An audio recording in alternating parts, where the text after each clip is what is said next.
Ini bukan film horor.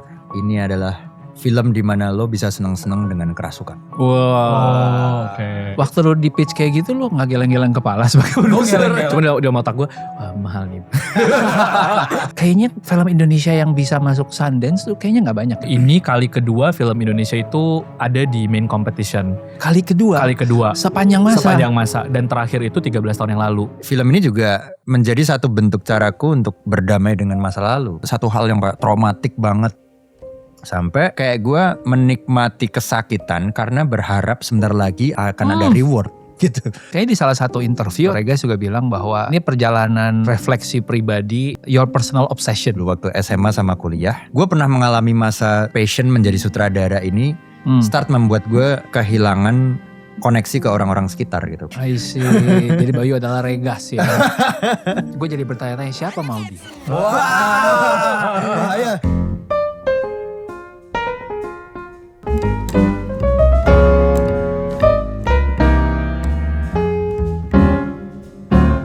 Gue akan challenge dengan membuka perkenalan.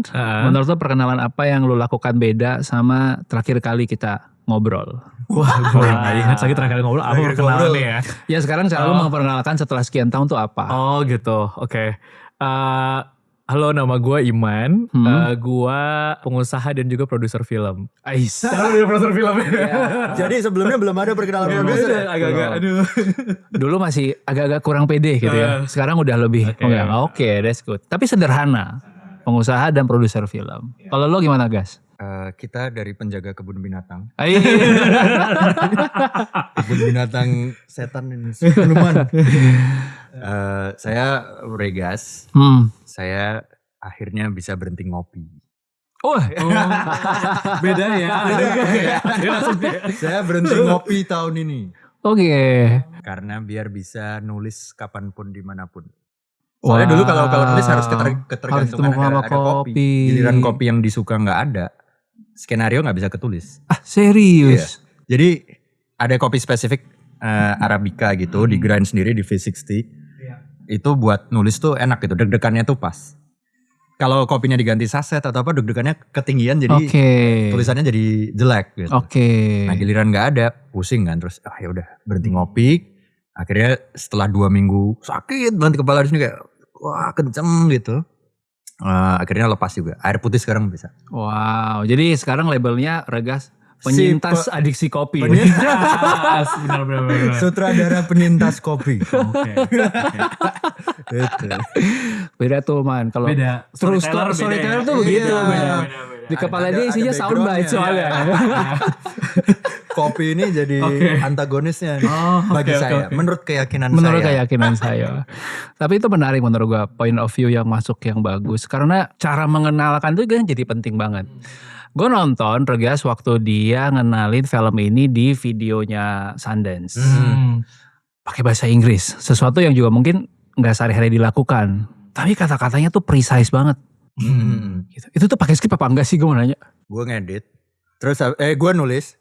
Terus dia edit sama Doi. Sama dia ini lo kata-katanya lebih efektif ini. Udah gitu waktu tayang dikira AI lagi. Oh iya. kok kayak pakai AI? Soalnya karena gue ngomongnya kan poker face gitu kan. Iya.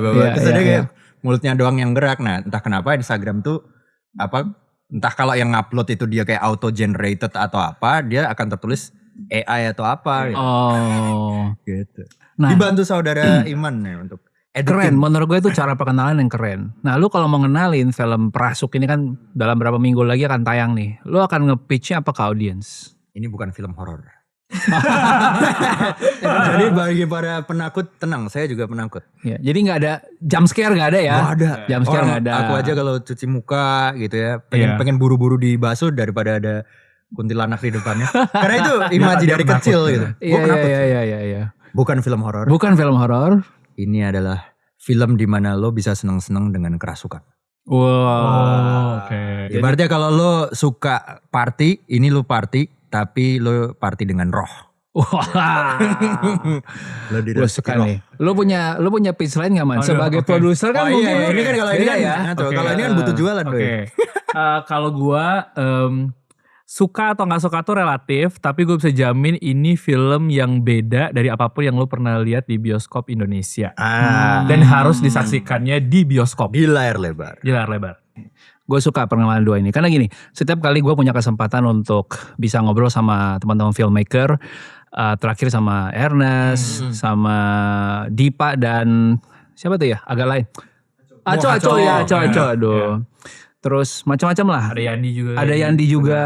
Dan menurut gue selalu bagi podcastnya menjadi 2 bagian. Bagian yang kita bisa ngobrolin yang netral, yang gak akan ada spoiler. Oke. Sama nanti gue kasih tahu di bagian mana yang ada spoilernya. Untuk lu tonton setelah nonton Para Prasuk. Ya. Baru jadi. Karena menurut gue ada film-film kayak Para Prasuk yang abis nonton pasti gue akan Punya mau ngobrol sama siapa. Selain ngobrol sama 2 orang ini yang bertanggung jawab bikin gue bingung gitu kan. Selama 2 jam ini gitu. Right? Bingung dalam arti yang baik. So teman-teman kenalin areanya, nanti kita kasih alarmnya. Tapi pertama, gue ngelihat film ini kan waktu lu bikin, kenapa harus so many script yang lu punya? Kenapa kok jatuh ke sini? Kenapa jatuh ke sini Para Prasuk gitu? Jadi mas, gue tuh SD dulu. Adik gue tuh bisa ngelihat kucing raksasa di atas atap rumah gitu. Jadi adik gue tuh bilang, mas itu di atap rumah tuh ada kucing raksasa. Ukurannya sesapi, ekornya ada 3, kukunya panjang. Gue liat kayak, hah mana gambar atau apa? Enggak, itu ada beneran, dia lagi garuk-garuk gitu. Terus gue nanya lagi, enggak kelihatan, ada gitu. Terus dia bilang di kamar mandi ada kura-kura raksasa, di dapur ada kelelawar pink gitu. Ini orang nih kebanyakan nonton anime apa gimana gitu pada saat itu. Terus tiba-tiba salah satu omku waktu itu datang yang punya indera keenam juga melihat, oh iya itu kucing, oh iya itu kura-kura. Loh kok ternyata beneran gitu. Jadi awalnya dikira imajinasi doang, ternyata bagi yang bisa punya indera keenam melihat itu tuh siluman-siluman itu ada. Dan gue inget banget di situ gue merasa iri ke adik gue. Kok dia bisa lihat sementara gue enggak. Sementara di situ gue sibuk main GTA San Andreas waktu itu PlayStation. Sementara adik gue bisa mainan sama si kucing raksasa ini. Jadi kayak tiba-tiba bisa nongkrong di situ. Terus kayak aku tadi main Tamiya sama teman halusinasi apa beneran? Tapi om gue mengkonfirmasi itu ada beneran gitu kan. Wow. Sampai ada masanya gue tuh kayak melototin mata ke atap rumah itu. Lihat dong, please lihat. 5 menit nggak lihat. 10 menit, nggak lihat. Sampai pedes gitu kan.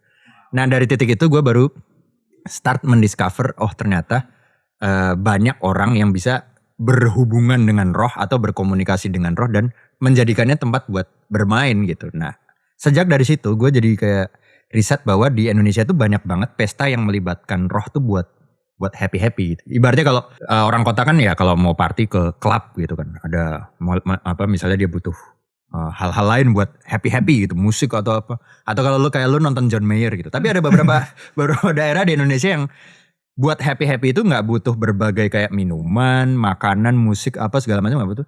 Tapi ada roh yang masuk ke diri mereka dan dia bisa seneng-seneng kayak waktu adik gua main sama si kucing raksasa ini gitu. Jadi memang tidak horor sama sekali ya? Enggak, ini malah ininya teman main. Ini jadi teman main. Akhirnya dari berbagai macam perisetan itu.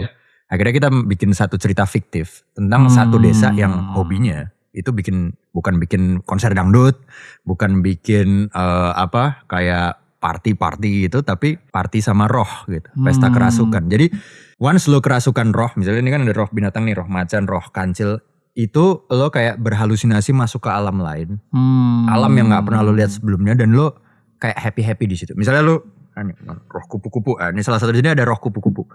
Lo akan masuk ke alam yang penuh bunga, harum banget, wangi banget, terus lo bisa minum madu yang sangat manis dari para bunga-bunga itu. Atau roh kebo gitu, lo bisa nari tapi kayak nari di tengah lumpur tapi kayak lo kayak berasa disemprot air gitu, air dingin, seger. Menikmati banget ya disemprot air ya. Dan itu bikin ketagihan party itu karena lo nggak bisa merasakan itu di dunia nyata, lo bisa merasakannya di alam pikiran ini. Dan mereka tidak sadarkan diri gitu ya pada saat itu ya. Dan ada prosesinya untuk bisa masuk ke sana. Melibatkan mantra, musik. Jadi lu bisa request kayak berarti kalau di klub kan bisa DJ techno dong gitu. Atau Dua Lipa dong gitu kan. Nah di sini roh macan dong gitu. Atau roh kupu gitu. Gue pengen ngerasainnya begini nih. Iya. Oh jadi bisa dibilang nih salah satu pemeran utama di film ini adalah roh-roh ini ya. Nah, itu tuh kayak musiknya gitu. Pemeran utamanya DJ-nya. Nah, DJ-nya ini adalah perasuk. Perasuknya ini si Bayu. Bayu ini yang main si Angga Yunanda. Jadi dia ibaratnya kayak pengen jadi perasuk terbaik di desanya. Makanya dia latihan, kerja keras banget biar bisa ngerasukin orang-orang ini, bikin puas orang-orang ini. Waktu lu di pitch kayak gitu lu gak geleng-geleng kepala sebagai produser? Gue agak kayak enggak, dan apa ya, misalnya ketika lu baca skripnya tuh di otak gue tuh kayak ini gimana cara menerjemahkannya gitu. Dan maksudnya jadi mungkin Anda akan agree ya kalau nanya sama semua cast tuh, Regas tuh kalau nulis skrip tuh kita tuh bingung gitu, kayak ini gimana cara ininya ya gitu. Dan kadang tuh gue bertanya, ini gue yang bego yang gak bisa memahami atau emang dianya kelewat pintar gitu. Jadi kadang tuh gitu. Tapi on the other hand gue, dan karena mungkin udah beberapa kali kerja sama Regas juga, jadi kayak udah oke, gue percaya sama visi yang dia punya lah. Tapi kalau dari sisi gue sebenarnya yang menarik tuh sudut pandang bahwa biasanya kan orang kalau ngomongin kerasukan itu kan selalu ada melibatkan evil spirit gitu ya. Kayak udah setan gitu, terus habis itu lu jadinya jahat, kerasukan, terus jadinya lu apalah gitu, buat santet, buat apa gitu. Nah ini tuh POV yang lain gitu, dimana kerasukan nih menjadi bentuk escapism mungkin gitu ya, pelarian gitu ya dari apapun situasi yang dialami di sehari-hari. Terus dia bentuk pelariannya tuh gini gitu. Dan ini sudut pandang yang kayak sebenarnya sama aja. Mungkin kalau orang kota, lu pergi healing ke Bali, lu kayak tadi Regas bilang kayak ke bioskop atau ke diskotik atau kemana lah, itu kan bentuk escapism bagi banyak orang. Nah tapi bagi desa fiksi ini gitu ya, orang-orang yang sana tuh melihat pesta kerasukan ini sebagai bentuk pelarian mereka gitu. Jadi ini menurut gue sudut pandang yang kayak beda ya, unik ya gitu. Jadi makanya kayak ya udahlah kita leap of faith, kita kerjakan. I see. Tapi kan waktu itu gue presentasinya pakai foto. Betul. Kan jadi dia juga udah kayak teryakinkan. Jadi udah gak kebayang, enak guys tuh gitu. Dia tahu bikin kita visual banget. Jadi dia udah ada storyboardnya, udah ada lengkap gitu. Kayak ini bentuknya gini. Jadi oke. Cuman dia mau otak gue, wah mahal nih. Gitu aja. Nanti kita akan ngulik ya bagian productionnya ya. Terus di film ini kan juga gue ngelihat, kita udah pernah bahas soal durasi waktu itu sama Dipa gitu, bahwa durasi akan mempengaruhi layar gitu. Itu mungkin perlu diingatkan lagi kenapa dibikin spesifik di jam segitu. Kemudian kedua juga kita udah pernah ngomong sama Ernest yang kalau mau support sebuah film, supportlah di 3 hari pertama dia tayang gitu ya. Weekend pertama dia. Jadi menurut gue itu gue pengen ngingetin lagi ke teman-teman, karena kayaknya film Indonesia yang bisa masuk Sundance tuh kayaknya nggak banyak ya. Iya, jadi kan kalau di festival gitu ada kategorinya, ada sectionnya. Jadi misalnya ada competition, ada misalnya mungkin midnight, lalu screening aja gitu. Nah kalau di kategori competition, which is tuh kayak kategori utamanya lah ya, kalau di festival, ini kali kedua film Indonesia itu ada di main competition. Kali kedua? Sepanjang masa. Dan terakhir itu 13 tahun yang lalu. Apa waktu itu? Moli Surya. What they don't talk when we talk about love. Wah panjang banget ya. What they don't talk about when they talk about love. Mbak Moli sorry kalau salah ucap ya. Kepanjangan judulnya. Itu 13 tahun yang lalu. Itu full feature film tadi Bang. Full feature film. Bukan short film ya. Bukan full feature. Oke. Short dia juga pernah dulu. Oh dia juga pernah short. Oke. Tapi kalau buat feature ya ini tapi ada di beberapa kategori lain, ada Perempuan Tanah Janam Bang Joko pernah. 2020. Kategori lain. Jadi spesifik buat competition kedua. Itulah kenapa menurut gue perlu disupport. Jadi 3 hari pertama jangan lupa ya. Thank you. Soal suka gak suka kata Iman, betul, relatif ya, tergantung. Experience-nya mungkin lo perlu tahu. Betul. Ya. Ternyata nih film Indonesia yang bisa lolos tuh kayak gini. Yang dunia luar tuh cari dari unik Indonesia tuh kayak gini. Karena gak tahu ya, ini pitch ya gue. Karena gue ngerasa kita tuh mungkin di satu titik akan perlu punya warnanya film Indonesia sendiri. Kan kalau kita ngomong Korean film, lu tahu dong kira-kira kayak gimana. Korean drama lu udah bisa kebayang nih, wah adegan yang muka cowok dan ceweknya diulang-ulang berkali-kali. Mau jatuh tapi jatuhnya dari 10 angle berbeda gitu kan. That's very Korean gitu, right? Atau musik-musiknya gitu kan. Kayak India gitu. Atau India yang jogetnya kita udah masih tahu. Pasti joget. Betul, kita tunggu. Nah Indonesia kayaknya masih mencari apa gitu ya. Signature-nya. Kalian waktu ngebawa ini ke Sundance tuh, do you need to ya gue gak mau pakai bahasa Inggris. Tadi komplain. Kalian bawa ini ke Sundance, lu tuh perlu pitch ke mereka juga kah? Kasih lihat nonton dulu juga kah? Atau gimana gitu? Iya. Submit modelnya. Submit. Jadi ada kayak website, terus formulir diisi, terus kita upload skenario film kita di situ, terus mereka akan decide. Tapi nggak ada kita kayak Director statement paling. Iya, director statement. Tapi nggak ada present kayak ini apa gitu. Lu gak ada interview, gak ada apa gitu, gak ada. Jadi benar-benar based on filmnya doang. Jadi ya? film sama ya tadi director statement lah. Jadi kayak kenapa dia bikin film ini tuh apa gitu. Maksudnya visinya apa sih lewat film ini gitu. Meskipun ini tuh settingnya, konteksnya itu unfamiliar buat mereka. Mereka belum pernah ngelihat pesta kerasukan tuh kayak gini gitu ya. Tapi ternyata sangat resonate gitu. Maksudnya sangat apa ya, bisa relevan buat mereka gitu. Apakah dari si ceritanya, terus sangat engaging menurut mereka, sangat menghibur gitu. Jadi kita juga quite happy ini juga sih gitu. Karena mungkin dari director statement yang gue tulis juga waktu form itu adalah film ini tuh bukan cuman sekedar ngeliatin pesta kerasukan dan fantasi-fantasinya gitu, tapi lebih kepada perjalanan seseorang yang berambisi mendapatkan mimpinya, passionnya, sehingga dia mulai melupakan orang-orang di sekitarnya. Betul. Jadi kan Bayu alias Angga Yunanda yang memerankan itu pengen jadi prasuk terbaik kan. Tapi dengan cara menjadi prasuk terbaik itu dia latihan, kerja keras, berpuasa, berpantang dan segala macam sehingga dia lupa ke teman-teman yang sayang sama dia, keluarga yang sayang sama dia. Jadi sendiri gitu. Nah itulah yang kemudian penonton internasional pun juga bisa relate karena emosi kan universal. Betul. Dan maksudnya pada akhirnya kenapa tadi pertanyaannya Mas Ruby, kenapa kok akhirnya dari sekian skrip ini, karena gue pernah mengalami masa seperti itu dulu waktu SMA sama kuliah, di mana passion menjadi sutradara ini start membuat gue kehilangan koneksi ke orang-orang sekitar gitu, karena ngelembur, ngedit sampai pagi, syuting gitu, yang pada saat itu keluarga aku tuh kayak merasa ditinggalkan gitu, teman-teman juga kayak kok lu jadi jauh, nggak ada waktu buat biasanya makan burjo pulang sekolah ada, sekarang kok nggak ada gitu. Kayak gitu. Iya nongkrong di Gultik ya udah nggak ada lagi. I see, oke. Iya gue juga kayaknya di salah satu interview atau di mana gitu Regas juga bilang bahwa ini perjalanan refleksi pribadi dengan kayaknya bahasanya Regas adalah your personal obsession. Iya. Bener ya. Dan akhirnya bisa make peace sama semua itu.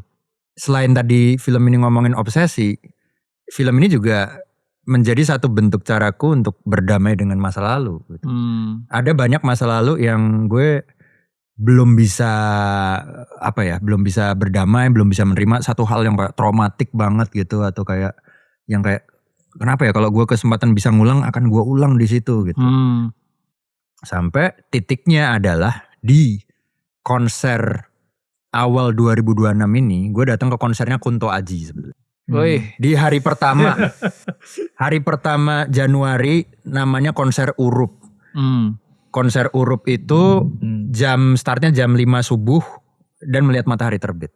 Nah jadi selain konser nyanyi itu, si Mas Kunto ini ada sesi meditasi gitulah, pejamkan mata. Terus kayak dia bilang kalau ada trauma masa lalu coba bayangkan dan beri dia nama, misalnya namanya si A gitu.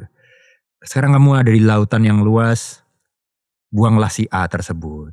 Nanti kalau A itu balik lagi, tidak apa-apa, buanglah lagi. Sampai akhirnya dia akan terhanyut sendiri suatu saat dan kamu bisa melanjutkan hidupmu. Gitu. Nah di titik itulah aku baru sebenarnya akhirnya bisa benar-benar berdamai dan melupakan semua masa lalu itu. Nah itulah yang jadi perenungan dan refleksi selama film yang dibikin ini. Wow. Must be something ya. Deep ya kalau namanya ya. Iya. Masa kecil ya? Justru malah pada udah saat di usia produktif. Yang aku udah mulai bekerja gitu. Ya yang aku tentu saja belum bisa ceritakan. Cuman ada momen dimana kalau mengingat pengalaman itu, aku memakai baju dengan warna tertentu aja aku ke-trigger gitu. Sampai segitu deh. Atau aku mendengarkan musik yang mengingatkan ke pengalaman itu ke-trigger. Melihat film yang juga ke-trigger. Gitu. Soalnya gue pernah ngajakin kayak, Gas nonton film ini yuk. Waduh, itu gue tau kan kejadiannya pas ini. Kayak gitu. Ya udah, oke gitu. Karena dia bisa nge-recall dari hal kayak gitu. Gitu.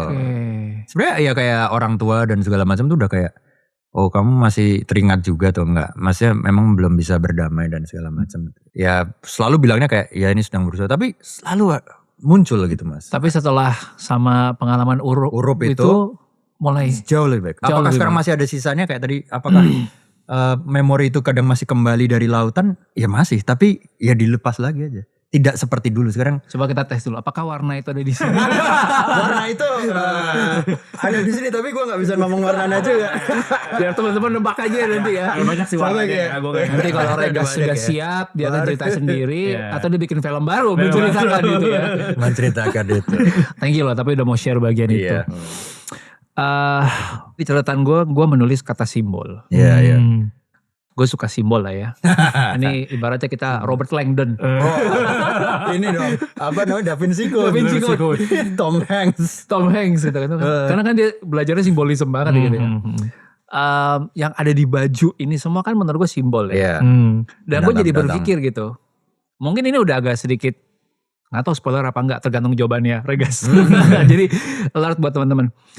Yang gue suka adalah roh yang dipakai. Ini tuh roh yang sangat tidak umum. Tidak umum. Kayak, bro, kan ada 12 zodiak Chinese. Iya, Kenapa iya. nggak Kenapa pakai nggak itu itu aja? aja? Kenapa pakai itu aja? Kenapa lu pakai kutu? Kutu apa? Kan? Gitu. Ini mostly roh-roh yang satu dilihat adik gue pas kecil. Oh gitu. Jadi gue translate kayak kodok gitu. Terus ada Itu beneran ya? Ada ya? oh. Roh kodok. kura-kura gitu. Oke. Atau roh yang selama masa kecil tuh relate gue sama adik gue suka main gitu. Misalnya kayak lintah. Lintah itu kan kalau setiap musim hujan ada, bukan lintas itu namanya apa ya? Pacet yang suka keluar dari tanah gitu ya. Iya. Itu terus kemudian kalau kadal gitu misalnya rumah kita di Jogja itu ada yang di daerah gunung, kadal tuh suka lewat biasa gitu-gitu. Oh. Dan lain sebagainya ini kayak recall ke masa kecil sehingga kayak masa kecil bersama adik gue tuh adalah salah satu masa termenyenangkan gitu. Gak harus mikir bayar IPL, nggak harus mikir beli e-tol kayak gitu-gitu kan. Atau Dan bayar pure semuanya kayak main gitu. Fun fact, tapi adik gue udah memutuskan mencabut indera keenamnya tuh waktu dia kuliah di UI. Oh. Jadi ada momen di mana dia kuliah di UI ambil kedokteran. Oke. Kan banyak tuh bekerja dengan kadaver di rumah. Iya. Itu dia kayak merasa anjir kayaknya nih gue udah terganggu nih. Terus dia akhirnya doa Menutup gitu ya? buat menutup itu. Sampai akhirnya sekarang udah gak bisa lihat. Doa untuk menutup itu. Iya, dia datang ke kapel waktu itu, Iya. dia doa, terus dia merasa kayak tiba-tiba wah kayak ditarik gitu terus hilang sama. Jadi simbol ini memang simbol mewakili main ya. Main. Bukan sesuatu yang justru ke horor Perkasa atau negatif atau atau- apa. Oh. Makanya playful sekali ya. Iya. Kayak itu kayak imajinasi anak kecil yang Iya, kayak anak kecil. gue lagi main sama rohnya roh lintah ya. Iya. Nggak keren banget main sama roh lintah. Makanya orang ngira ada banget gue sempat baca di Letterboxd orang bilang kayak ini film kayak Pokemon Go. Kayak Kayak Pokemon. Pokemon. Tapi Iya, nangkepin ini. Karena catch 'em all gitu ya. Tapi Pokemonnya kutu. Tapi Kutu karena memang sempat waktu kecil kasur kita itu kutuan. Dan maksudnya kita bisa lihat ada kutu lompat dan kok maksudnya dia tinggi banget ya. Kalau ini dirasiokan ke manusia berarti lompatannya kan bisa tinggi. Luar biasa tingginya. Nah, makanya dengan roh kutu dia bisa lompat tinggi gitu misalnya. Oh iya itu. Jadi fiktif sebenarnya ini mah di kultur pesta kerasukan di Nusantara mah nggak seperti ini rohnya. Iya. Tapi lu Fantasi. menciptakan dunia itu yang based on pengalaman waktu kecil. Kecil. Iya. Tapi itu hal-hal yang hanya bisa Regas kalau orang biasa seperti kita. Iya. Benar. Nah ini menarik kan kayak lo jadinya menciptakan sebuah dunia baru nih. Gue selalu suka film-film yang lo kayak diajak untuk bentar nih. Rules di film ini tuh beda. Iya. Karena ini dunia yang beda. Ini bukan dunia kayak lo sehari-hari nih gitu. Ketika lo bikin itu gas, lo bikin kayak aturannya gak sih? Di dunia ini Iya. harus begini. Mistis tuh seperti ini. Simbol tuh seperti ini. Atau misalnya kalau kayak Lord of the Rings kan sampai ada bahasanya sendiri gitu kan. Ya. Lo sejauh apa bikin dunia ini? Bikin. Sebenarnya kayak Dune gitu kan. Dune atau Lord of the Rings itu kan gue sebenarnya penikmat film-film yang world building seperti itu. Iya. Kalau Dune kan ada bangsa Fremen gitu, terus lisan al-gaib Wah, gitu kan. iya. Terus habis itu aturannya kalau berjalan di padang pasir lu harus jalannya kayak deg deg deg deg gitu, ada gitu kayak. Bener. Tapi kan kita sebagai penonton ya udah percaya aja Iya. gitu kan, kayak kita masuk ya, gue juga bikin itunya dulu. Misalnya buat dapetin roh lu mesti nggak makan dulu 3 hari gitu. Atau Gue ke skip lu itu lu. ya kan? Ada ya? Ada. Jadi lu harus puasa dulu. Puasa. Masing-masing roh lu punya cara bertapa yang beda gitu. Misalnya kalau kura-kura lu harus numpukin diri lu pakai batu biar menyerupai tempurung kura-kura gitu. Terus misalnya kalau lo kerasukan tapi nggak dibangunin, lo bisa bablas gitu, kayak kehilangan kesadaran. Iya. Itu semua diatur, dan tahap pertama kita memang bikin rules and regulationnya itu dulu, kitab itu. Terus kita bersama penulis gue waktu itu Devi sama Alis, kita debatin, loh katanya syarat nyari roh harus puasa 3 hari, tapi kalau roh macan kok dia harus makan daging mentah? Nah itu kan berarti bertolak belakang. Apa nih solusinya? Gitu-gitu. Oh berarti ada tingkatan rohnya. Roh tingkat bawah, roh tingkat menengah, atas gitu-gitu. Jadi kayak kita habisin dulu itu semua. Sampai kita bikin himne. Oh iya benar ada Gimana? Himne Desa Latas. Himne Desa Latas. Desa. Jadi ada Iya, kayak nyanyian. Karena gue tuh sangat suka Lord of the Rings ya. Maksudnya Iya. Lord of the Rings tuh ada di The Hobbit tuh ada himne The Hobbit yang far over the misty mountains cold gitu. Itu tuh gue bergetar dengernya. Iya, Jadi kayak gue pengen kayak bikin satu film yang ada himnenya juga, di mana semua warga desa nyanyi itu. Ada bikin gitu. Serunya world building tuh itu sih kan, suka-suka kita asal harus logis. Maksudnya bukan logis sih. Puzzle-nya nyambung ya. Tidak ada kayak kontradiksi. Konflik, Keren men, keren. Dan itu menurut gue satu yang bikin sedikit beda lah ya Man. Iya. Maksudnya antara kita yang sedikit otak bisnis sama yang imajinasi bikin dunia baru gitu. Gue selalu ngiri sama orang-orang yang bisa berimajinasi, karena menurut gue imajinasi itu lebih kompleks daripada berpikir logis. Karena kan lu pasti akan ditentang sama logis lu terus kan. Iya. Ini gak mungkin kayak gini, tapi kan itu dunia gue, suka-suka gue gitu right. Lu ngelatihnya gimana? Buat bikin kayak gitunya. Yes. Kayak imajinasinya itu gue latihannya meditasi sebenarnya. Jadi tiap pagi itu bangun, syarat gue adalah rules and regulation gue gak buka sosmed. Karena kalau buka sosmed tuh gue bad mood mas. Jadi kayak ada postingan yang misalnya membuat gue teringat masa lalu lah, atau membuat gue kayak anjir kerjaan ini belum kelar. Itu pasti habis itu bad mood. Jadi gue gak buka, gue mandi, tidak sarapan, terus gue duduk selama 45 menit meditasi. Tapi meditasinya bukan mengosongkan pikirannya, tapi kayak ngelamun. Jadi misalnya dunianya para perasuk ini alat musiknya apa aja ya? Wah kayaknya dicampur gitar listrik lucu biar gak kayak harus tradisi semua gitu. Dicampur alat-alat pertanian. Itu visual semua, dan gue tidak mencatat sama sekali selama meditasi itu. Karena mencatat menurut gue adalah distraksi. Jadi pure 45 menit dipikirin, wah merem, posisinya juga gak harus gini, kadang bisa gini, bisa gini, bisa apa gitu. Begitu udah kelar 45 menit, baru gue ambil handphone voice notes. Di bagian sini dia menemukan roh kutu karena dia bergantung terbalik.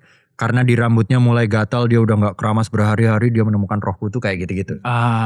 Jadi fantasinya diolah di situ. Nah, jadi ketika berfantasi tahapnya itu kayak gak sober gitu. Jadi kayak wah ini aja, liar aja.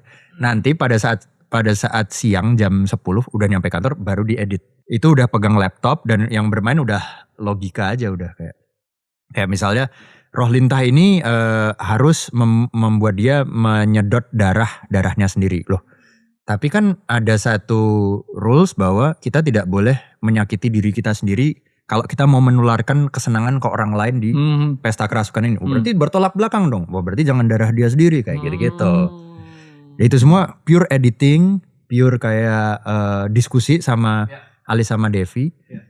Terus terakhirnya adalah gue ngerekam semua dialog itu buat gue dengerin di mobil. Jadi gue rekam di handphone, di voice recorder. Gue bacain hasilnya, roh lintah bisa didapatkan dengan cara melata bla bla bla. Terus habis itu besoknya di mobil waktu berangkat ke kantor gue dengerin di Bluetooth. Sehingga bisa kebayang ada yang enggak, ada yang bolong, ada yang plot hole, itu kebayangnya di situ. Lu tau gak Man, sambil dia ngomong gitu, di kepala gue mikir, oh ini convergent thinking, ini divergent thinking. Bener Iya gak sih? Itu Itu kalau design thinking gitu kan? Iya. Itu apa beda? Nah tuh, dia bisa jelasin. Divergent ini apa man? Panjang Ini harus ada one-on-one, ada kelas khusus nih kayaknya. Tapi lu tahu dia ngelakuin proses itu? Tahu. Makanya dia setiap pagi dia nggak ini. Iya, nggak dia ada WA. jam-jamnya kayak, oh aku jam segini menulis, itu tuh ya udah kita nggak usah gangguin gitu. In a way berarti menurut gue ya, cara lo sampai kepada dunia ini, lo juga sedikit kerasukan di 45 menit itu. Bener gak sih? Bener. Itu kayak agak tren soalnya. Bener. Makanya lo gak boleh nulis. Ketika lo nulis, Hilang. itu keluar. Hipnotisnya hilang. Itu rulesnya lo kalau lagi imajinasi itu, ya imajinasi toh. Karena awalnya yang dari cuman hitam, lama-lama jadi ada gambar. Jadi ada gambar sanggarnya gimana, gurunya posisi di sini. Ya itu nggak boleh di. Sementara gue menulis. Oke. Jadi gue nggak bisa mas kayak tipe penulis yang nyari idenya pada saat buka Microsoft Word gitu tuh nggak bisa. bisa. Harus dan hanya pagi itu doang. Dan hanya pagi. Kenapa siang nggak bisa? Siang nggak bisa makan siang ngantuk. Terus malam capek. Jadi hanya bisa pagi itu dong. Bukan waktu mandi ya. Biasanya waktu mandi kan keluar ide tuh. Mandi adalah triggernya. Oh, jadi gitu. pada bangun ketika shower pertama jas gitu langsung. Oh ntar gue harus mikirin alat musiknya nih. Oh ntar gue harus mikirin cara dia bertapanya gitu. Oh, jadi meditasi dengan intensi. Iya. Berarti ya intensinya Jadi dibangun pertamanya, sebelum itu. Wow. Tapi udah gak ada ritual kopi di situ sekarang. Itu udah gak Udah ada. ada. Kalau dulu baru Pas hidup kopi. gue jalan setelah kopi. Sebelumnya nggak bisa. Wow. Sebelum ada kopi ini sebelum gitu. Mendingan gue nonton podcast apa-apa di mobil gitu biar nggak aneh. Kata kuncinya menurut gue adalah intentional. Benar. Karena gak semua orang secara sadar mengosongkan jadwal mereka untuk berimajinasi. Iya. Kita kalau udah ada kosong sebentar udah pasti kemana? Itu Handphone. dia. Ya kan. Gue tuh punya momen agak sedikit trance-nya sedikit justru waktu gue nyetir. Oh gitu. Jadi kayak tadi pagi nih ya. Gua mohon maaf ya kepada istriku yang tercinta. Jadi kadang-kadang gue tuh jadi gak pengen ngobrol di mobil. Oh. Karena buat gue, ini aneh ya. Gue di mobil, gue pasang lagu John Mayer. Enggak, ini yang menarik. Gue nggak bisa kalau lagunya ada Familiar lirik. gak sih? Bener. Gue Oh, malah harus yang random ya. Iya harus yang random. Jadi gue kadang-kadang musik gue nomor satu adalah instrumental, either classic or orchestra. Oke. Set the Claude mood. Debussy, Claire de Lune. Exactly. Kayak gitu. Terus ya udah pas gue nyetir gue bener-bener gak ngobrol. Jadi 1 jam dari rumah ke kantor, istri gue bisa ngajak ngobrol, bentar beb. Lagi proses nih. Dan benar gue gak nyatet, karena gue gak bisa nyatet tadi. Iya. But then di kepala ini tuh bermain nih segala macam imajinasi. Oh gitu. Jadi dan sama triggernya adalah mandi. Gue kalau mandi sama gak mandi, menurut gue kreativitasnya keluar beda. Kalau nggak mandi? Kalau gak mandi berasa kayak stuck. Iya, gue harus mandi dulu. Kayak itu kayak wake up call-nya badan lu untuk oke nih, lu mulai gitu ya. So gue ngeliat ada kesamaan di situ. Tapi kunciannya adalah buat teman-teman dengerin, kasih waktu sih menurut gue. Intentional untuk itu. Nggak ini kok. 45 menit setiap pagi untuk berimajinasi nyari ide kan kayak dikit banget sebenarnya. Tapi kalau itu digunakan bener-bener bisa efektif, malah ketemu. Misalnya dia nyuruh nih, gue nitip dong bikinin trailer gitu. Ya udah kasih gue sehari besok ya di pagi itu gue akan mikirin konsepnya. 45 menit udah. Dibanding nggak dikasih waktu cuman ngulik-ngulik di editing malah nggak kelar-kelar. Beda dengan cara dia ya. Kalau dia nih dia malam aja. Gue malam justru. Kreatif mau apa bekerja aja bisa. Gue udah malam. Jadi makanya waktunya beda-beda. Tapi bener intensinya ada. Kalau gue sebelum tidur. Jadi sebelum tidur pasti gue ada kayak notebook atau nyatet di HP juga gak masalah. Ada waktu bengongnya tapi sebelum tidur. Udah kayak malam-malam di WA jam segini nih malam jadinya gue udah notice gue udah sama dia kalau kerja sama gue. Gue akan WhatsApp lu malam-malam lu you don't have to respond malamnya itu. Paginya ya. Tapi emang gue akan throwing macam-macam gitu. Oke. Jadi lu matiin aja.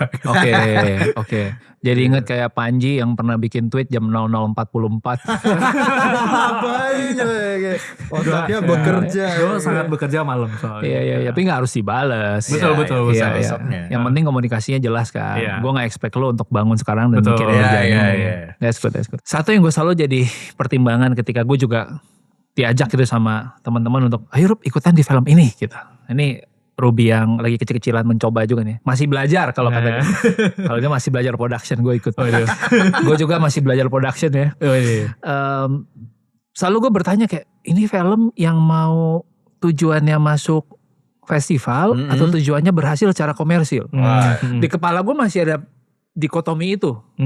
Mohon maaf karena menurut gue selama ini sangat jarang sekali yang berhasil di festival tuh berhasil secara komersil. Tapi mungkin gue udah gak ke-update. Nah, gue pengen dengar dari lu sebagai produser. Gimana nih? Sebenarnya ketika membuat tuh kita nggak punya intensi khusus ya. Maksudnya bahwa ini akan ke festival, ini akan kayak gimana. Tapi kita tuh ngelihat festival sebenarnya lebih sebagai entry point karena ngelihat bahwa kayaknya story ini punya potensi deh untuk nunjukin misalnya sinema Indonesia tuh kayak apa.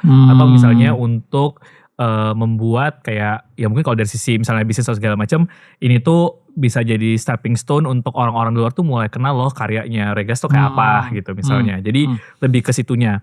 Jadi itu yang pertama. Tapi yang kedua mungkin kalau dari gue lebih kayak kalau mungkin secara bisnis ya lebih ingat bahwa oke ini budgetnya kira-kira akan jadi berapa ya gitu. Nah dari situ kemudian kira-kira mengukur bahwa oke ini secara bisnis viable gak ya gitu. Jadi itu sih gitu. Tapi kalau misalnya pertanyaannya lagi ada gak sih film-film festival yang kemudian works secara komersial udah mulai banyak sih gitu. Misalnya kayak Pangku gitu kan bagus gitu sebenarnya. Dan bagusnya kan relatif ya karena gak semua film mungkin akan jadi 10 juta penonton, gak semua film jadi 5 juta penonton gitu. Jadi misalnya adalah ketika ternyata lu 50% return aja tuh udah bagus. Atau kayak 2 kali lipat tuh udah bagus banget gitu misalnya. Jadi ukuran bagusnya juga beda-beda. Tapi udah mulai banyak sih gitu. Karena kita ngeliatnya juga kayaknya penonton Indonesia tuh makin makin jeli dalam memilih tuh gue mau nonton di bioskop tuh film seperti apa sih gitu. Karena mungkin opsinya juga makin banyak. Terus akhirnya kalau dia ngerasa bahwa ini experience-nya kayaknya gak perlu harus di bioskop. Atau gak ya reason untuk dia menonton itu kenapa ya. Nah menurut gue sih waktu ketika mempertimbangkan film ini kayaknya reasonnya cukup tinggi sih untuk kenapa lo harus ke bioskop nonton ini. Titik kita pede bahwa festival dan komersil tuh bisa nyatu tuh Parasite sebetulnya. Itu dia menang Cannes, Palme d'Or Cannes, menang Oscar, dan laku banget gitu. Jadi bisa kawin. Nah, recently film yang begitu juga yang masuk Directors Fortnight Cannes, tapi di saat yang sama Toronto juga. Tapi film ini di negaranya jadi nomor 1 adalah Kokuho. Film Jepang. Tentang kabuki. Filmnya tentang kabuki mas. 3 jam. 3 jam Tapi lebih. ibaratnya dia jadi penonton nomor 1-nya di untuk Jepang sekarang. Untuk yang non animasi ya. Nah itu kayak sekarang sebetulnya dua-duanya bisa kawin sih. Iman lanjut lagi Man. Karena tadi kayaknya masih banyak pertanyaan yang gue pengen belajar dari lo. Lo dengan COC. Itu kan berhasil banget. Right? Terus lo dengan Budi Pekerti. Terus mungkin ada beberapa project-project lain lagi yang lo kerjain. Kayak lo sebagai produser, so far menurut lo bener gak sih yang orang bilang kayak dari 5 film yang lo produserin, 1 gagal. 3 biasa aja, 1 berhasil banget. Bisa iya bisa enggak. Semoga sih berhasil semua ya. Yang gagal semua juga ada gitu. Misalnya kalau orang ini ya gitu. Cuman agak ya karena elemennya kombinasi banyak faktor lah ya gitu. Jadi mungkin kalau di sisi gue from investment point of view gitu. Jadi ya agak-agak kayak startup ya. Maksudnya gitu. Jadi kayak ya ada banyak ini gitu ya. Pasti ya gak mungkin semuanya bisa berhasil gitu. Iya, jadi lu sadar dari itu di depan ya. Karena lu juga bilang ini harus high reward kan tadi. Iya. Biasanya gue juga kalau misalnya ngajak teman atau apa gitu-gitu. Misalnya kita bantu film atau support film gitu. Biasanya gue kayak ya gue menjelaskan segala resikonya juga gitu. Pasti wajib. Karena kalau enggak ya ekspektasinya semua akan jadi agak lain gitu kan. Atau jumbo gitu. Cuma gue bilang ya manage your expectations juga gitu. Industri film nih industri yang lumayan. Gue misalnya involved di banyak bisnis. Industri yang lumayan kejam ya kata gue in a sense bahwa gak ada bisnis manapun yang lu tuh suksesnya itu ditentukan hari pertama atau hari kedua gitu. Iya. Itu tuh lu buat bounce back-nya udah susah. Makanya beda kayak misalnya kalau kita bikin bisnis apalah gitu. Misalnya lu jualan makanan atau jualan apa. Kan lu oke nih hari minggu pertama baru buka gak laku. Lu masih bisa iterasi. Berubah apa ya. Coba ini coba kasih nih. Nah ini tuh masalahnya tuh faktornya adalah tempat kita berdagangnya ini which is bioskop gitu ya. Itu tuh bukan kita yang kontrol gitu. Jadi kita aja tuh baru tahu ini tayang apa enggak tuh pagi harinya di hari itu. Jadi orang kalau nanya gue kan kadang misalnya kayak besok ada gak film lu di PS gitu misalnya. Gak tahu. Kita baru tahu paginya. Kita baru tahu juga besok paginya.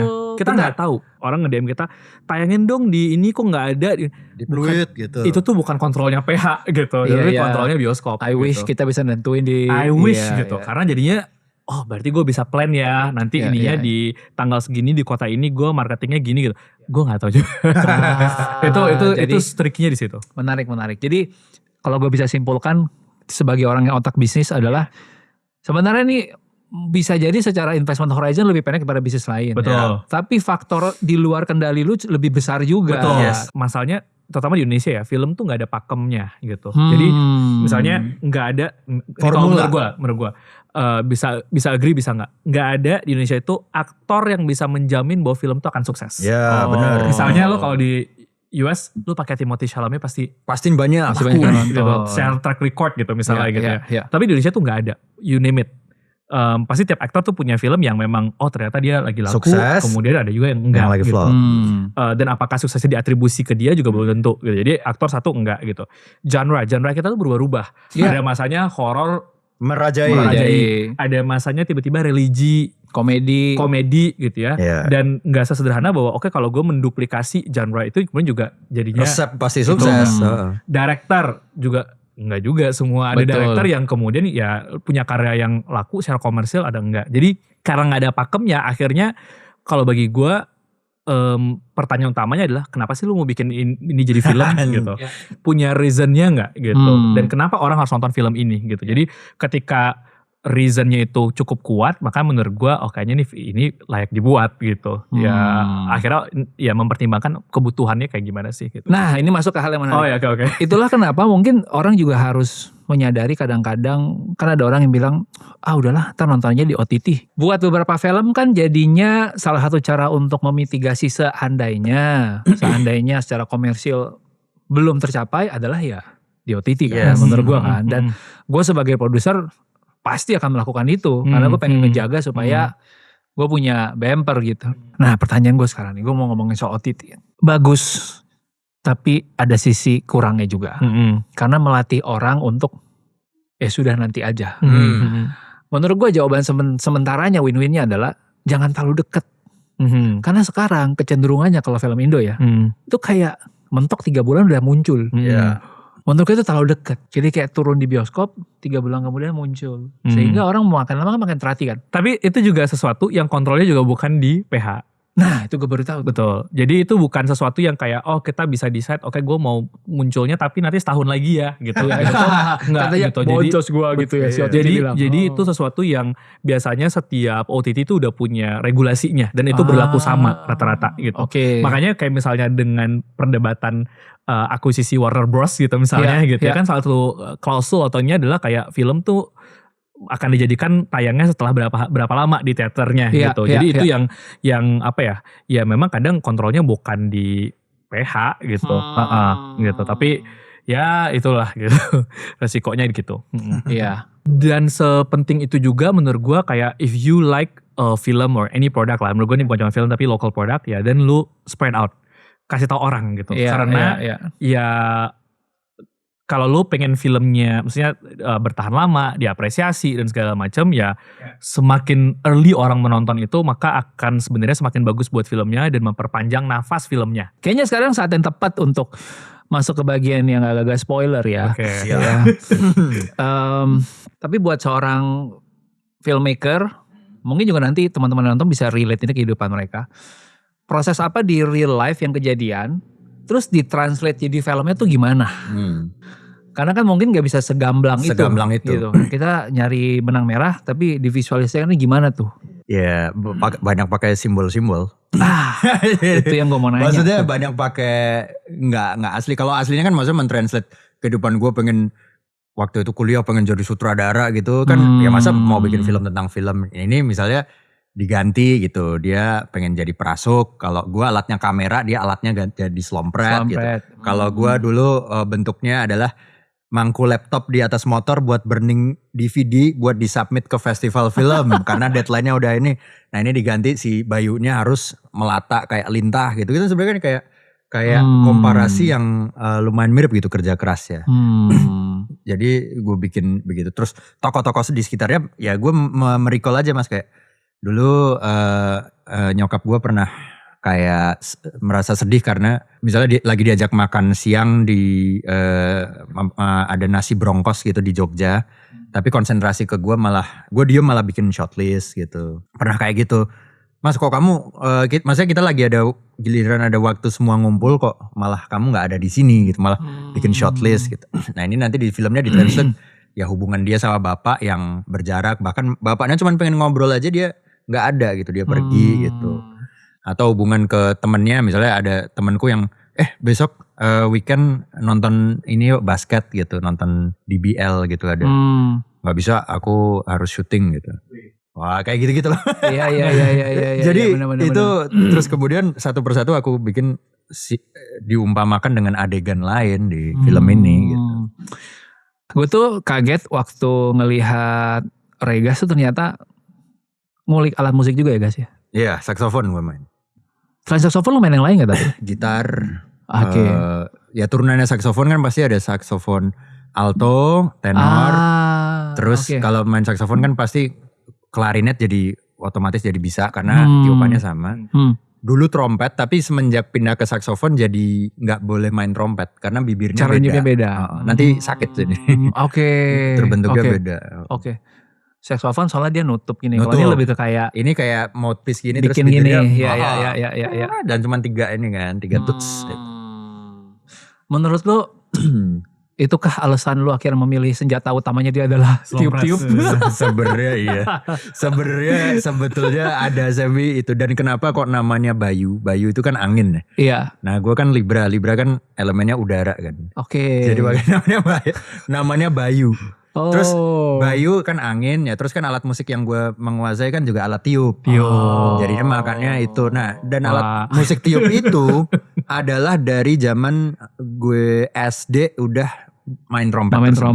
Karena bokap gue juga main trompet dan saksofon. Oh gitu. Jadi waktu di SD ada marching band, gue mainnya trompet dan di rumah bokap gue yang ngajarin. Oh, tapi bukan musisi maksudnya? Enggak, bokap karyawan swasta. Hobi aja ya. Cuman dia hobi. Dia dulu punya band jazz gitu lah. Oh, nice banget. Namanya Economic Jazz Band karena fakultas ekonomi.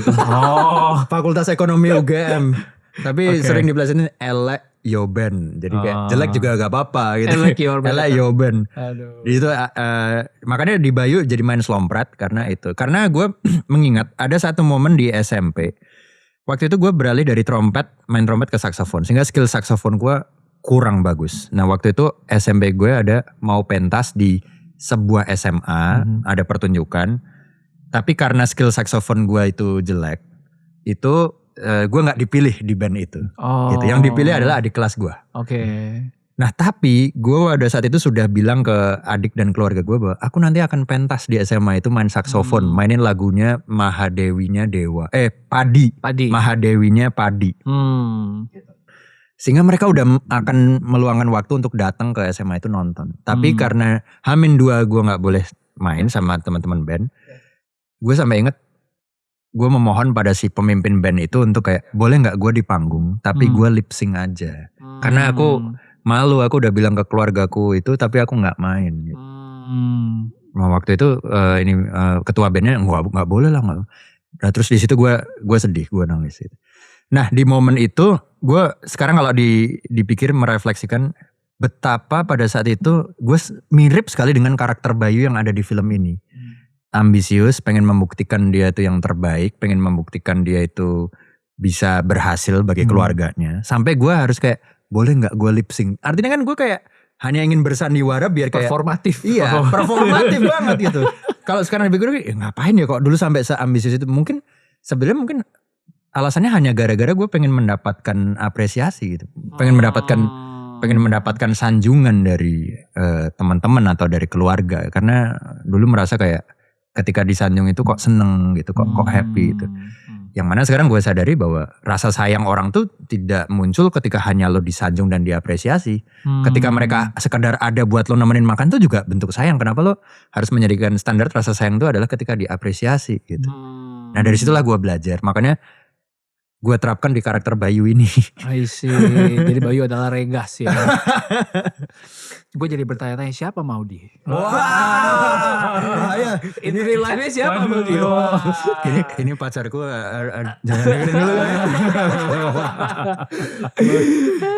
Ya, Maudinya nih, Laksminya ini sebetulnya simbol perwujudan dari orang yang sebetulnya mungkin berharap gue bisa nemenin dia, tapi karena gue sibuk kerjaan, harus bikin film nih, syuting, promo apa segala macam, jadi dia terlupakan. Gitu. Iya. Tidak, jadi nggak necessarily kekasih ya. Iya. Semua orang punya itulah pasti lah ya. Jadi banyak lah kayak entah itu sesimpel adik gitu, atau sesimpel kayak aku lagi punya masalah keluarga, aku pengen curhat ke kamu, boleh nggak besok janjian ngopi di Braut makan gitu.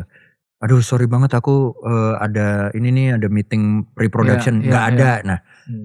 Laksmi itu perwakilan orang-orang kayak gitu. Dan kenapa namanya Laksmi? Kakaknya kakekku itu namanya Laksmi. Terus aku jadi teringat dia karena dia itu sebagai sosok nenek selalu meluangkan waktunya buat saudara-saudaranya. Selalu ada buat kayak dengerin. Dia jadi kayak nenek paling tua gitulah di keluarga ini gitu. I see. Menarik ya kalau kita ngulik kayak gini, jadi campur imajinasi, cerita masa kecil, segala macam. Sedikit belok lagi ke Sundance. Setelah ngalamin terus proses bikin, kemudian akhirnya jadi, terus diterima Sundance. Apa yang terjadi di sana dan gimana respon orang? Sebagai yang non pembuat, gue kan udah lihat editing berkali-kali. Sebagai doi yang, jadi kita mungkin gini, sebenarnya kita kekhawatiran kita ketika mau ke Sundance adalah apakah film ini terlalu lokal gak ya gitu, bisa diterima gak ya gitu. Nah ternyata di luar dugaan tuh, jadi kita di sana kita punya jadwal di sekitar 5 kali screening gitu, jadi lumayan banyak sebenarnya. Jadi pas nonton gue tuh udah deg-degan lah gitu, karena kan kayak dapat gak ya, ini pas beat harusnya ketawa gak ya, pas ini harusnya gimana gak ya gitu. Nah ternyata tuh pas beres, yang pertama yang kita surprise adalah semua orang tuh langsung heboh, semua orang standing ovation. Jadi kita kayak ternyata responnya bagus nih gitu ya. Tapi yang di luar dugaan ternyata yang buat gue pribadi adalah banyak yang nangis justru. Itu dia. Jadi nangis, nyamperin cast, terus kayak meluk apa segala macam. Nah somehow dia tuh mendapatkan dari film ini dan reminds everyone tentang hubungannya dia sama orang-orang terdekatnya, atau sama kondisi, bahkan ada yang ngomongin sampai kondisi realitas sosial di Amerikanya kayak apa. Jadi itu kita kaget gitu. Nah tapi itu pun gue masih berpikirnya, mungkin ini karena gala premier ya, jadi ada cast, ada apa gitu. Ternyata tuh enggak, di semua screening tuh seperti itu. Jadi itu yang kita kayak, ternyata menarik ya, filmnya reseptif sekali bagi orang-orang di sini gitu. Jadi itu yang kemudian semoga ya harapannya di Indonesianya juga bisa seperti itulah gitu. Jadi kenapa tadi nangis? Karena Bayu itu kan di sini buat konsentrasi dapetin roh, dia itu harus ngosongin pikiran. Tapi di ceritanya dia tuh selalu terdistract sama trauma-trauma masa lalu. Betul. Bapaknya yang utang lah, atau ibunya yang pernah ninggalin dia, dia yang pernah harus jadi bekerja di jalanan dan segala macam. Itu tuh muncul gitu, terdistraksi. Sampai akhirnya dia harus berdamai dengan semua masa lalu itu, baru dia bisa menjadi perasuk yang terbaik. Nah ternyata proses berdamai dengan masa lalu ini banyak yang relate gitu. Jadi kayak banyak penonton yang nyamperin kayak, thank you, aku masih belum bisa melupakan masa laluku, aku benci pada temenku gitu. Aku belum bisa melupakan traumaku sama keluargaku yang abusive gitu. Tuh banyak yang datang. Dan dari Bayu ini aku diajarin untuk kemudian menerima apa yang udah terjadi, dan ya udah pelan-pelan melanjutkan hidup dengan cara memeluk masa lalu kita itu sendiri. Gitu. Oke, ini bagian paling spoiler terakhir. Apa sih simbol di balik lintah itu? Kayaknya menurut gue ini memegang peran utama banget nih. Iya. Harusnya di bagian cast belakang ada lintah gitu. Iya. Diperankan oleh. Gue punya 2 memori besar dengan lintah ini di hidup gue. Yang pertama adalah memori yang senang-senang, yaitu adalah pada saat kecil ketika musim hujan, lintah-lintah ini keluar dari tanah, terus ada di halaman teras rumah. Dan biasanya karena gue sama adik gue tuh suka hujan-hujanan, kayak sepeda, kayak misalnya mengenang terus kayak frat gitu tuh. Lintah ini menjadi penanda bahwa bentar lagi hujannya akan makin deras gitu. Di satu sisi lintah itu pernah ada memori yang menyakitkan, yaitu waktu itu lagi syuting film Sokola Rimba. Jadi waktu kuliah gue lagi magang jadi asisten sutradaranya Mas Riri Riza sama Mira Lesmana syuting di Jambi. Nah itu kan karena syutingnya di hutan, lumpur segala macam, becek, banyak lintah di kaki gitu. Jadi yang satu pengalamannya sakit, yang satu seneng gitu. Nah di dalam film ini tuh Bayu mendapatkan karakter roh lintah ini tuh dia niatannya pengen bersenang-senang, tapi efek yang ditimbulkan dari lintah ini tuh adalah dia kesakitan gitu.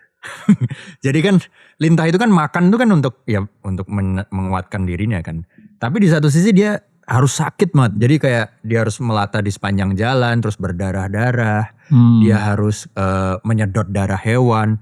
Dia harus wajahnya juga terkena tanah sampai wujudnya pun sudah tidak berbentuk.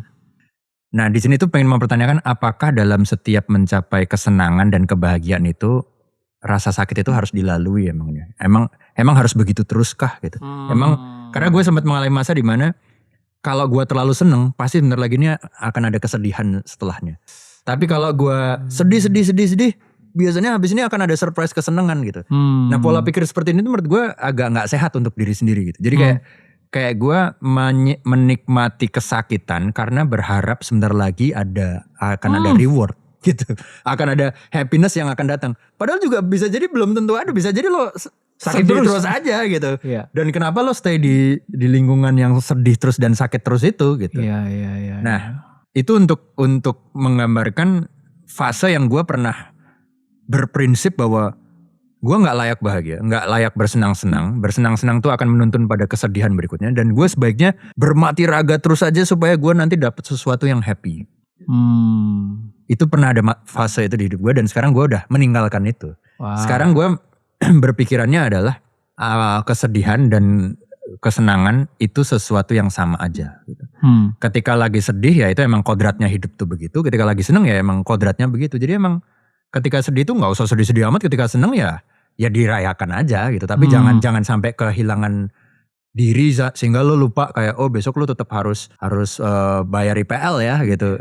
Jangan sampai lo lagi euforia seneng nraktir semua orang gitu ya. Jangan sampai lupa gitu. Sekarang ya disadari dua-duanya itu hal yang sama dan sebisa mungkin selain lo sayang ke diri lo sayang ke orang lain juga. Iman, kalau dari lo kalau lo memilih satu roh yang mewakili lo. Ayo lo. Tapi simbolismenya mau arti apanya terserah lo. Nggak mesti sesuai film. Lo akan milih apa dari semua yang ada di sini? Macan? Emprit. Monyet, kancil, macan. Kutu. Kuda, kodok. Gua bulus. Kayaknya sih roh kupu ya. Kupu-kupu. Kenapanya sebenarnya nggak tahu ya. Mungkin justru karena gue tuh sebenarnya justru bukan orang yang sangat alam gitu, nature banget justru sebenarnya. Lo lebih kota. Gue kan agak kota banget ya orangnya. Dan efek yang dirasakan ketika efek kupu itu kan sebenarnya ya nanti ya lihat di filmnya ya gitu akan seperti apa gitu. Something yang kayaknya kalau nggak gue pesta sambutan kayak gue nggak rasain gitu. Di kota lo nggak akan nemu di tempat hiburan gitu. Jadi efek something yang kayak ini gitu. Menarik. Gue gak ada simbolism sih. Praktikal. Dia praktikal aja. Dia kayak gue pengen ngerasain efek itu. Gak ada. Ya gue ini emang ini saling melengkapi. Ini. Dan itu yang bikin obrolan ini seru banget. Thank you banget Iman dan Regas udah mau hadir untuk ngobrol sama kita. Teman-teman semua yang tertarik sama filmnya, rasakan pengalaman dirasuki oleh film ini gitu ya. Menurut gue itu pengalaman berbeda nonton di bioskop. Menurut gue akan sangat beda dengan nonton di layar. Bahkan walaupun TV lu di rumah 60 inch tetap beda. Terus yang kedua dari gue adalah gue salut banget sama teman-teman akhirnya bisa ngebawa sesuatu dari Indonesia yang menurut gue juga bisa mewakili kita di Sundance ya. Setelah Sundance ini apalagi sih yang masih perlu kita capai gitu. Dan festival berikutnya apa? Atau apa nih? Iya maksudnya kayak setelah kita ikut udah terpilih, and then apa yang bisa kita rayakan bareng-bareng? Buat teman-teman semua nih. Festival berikutnya kali. Macam-macam. Nggak, kalau ya alhamdulillahnya tuh para prasuk ini ya diterima banyak pihak gitu ya. Oke. Jadi akan ada ke beberapa festival internasional lainnya sepanjang tahun ini. Oke. Agak lumayan keliling. Mantap. Mulai dari Eropa, Latin Amerika gitu ya. Yes. Dan kemudian juga udah ada beberapa tawaran agar film ini juga bisa ditayangkan di teater di negara-negara lain. Wow. Jadi bukan cuma Indonesia harapannya. Wow. Jadi ya semoga itu bisa mengenalkan sinema Indonesia juga lah kayak apa. Makanya kalau Kokuho tadi film Jepang tayang di kita ya, sekarang kita gantian Ya, film kita yang tayang semoga, di mereka. Ya gitu ya. Tapi pokoknya paling penting di Indonesia nonton 23 April ya. Gitu. 2026. Thank you. Thank you.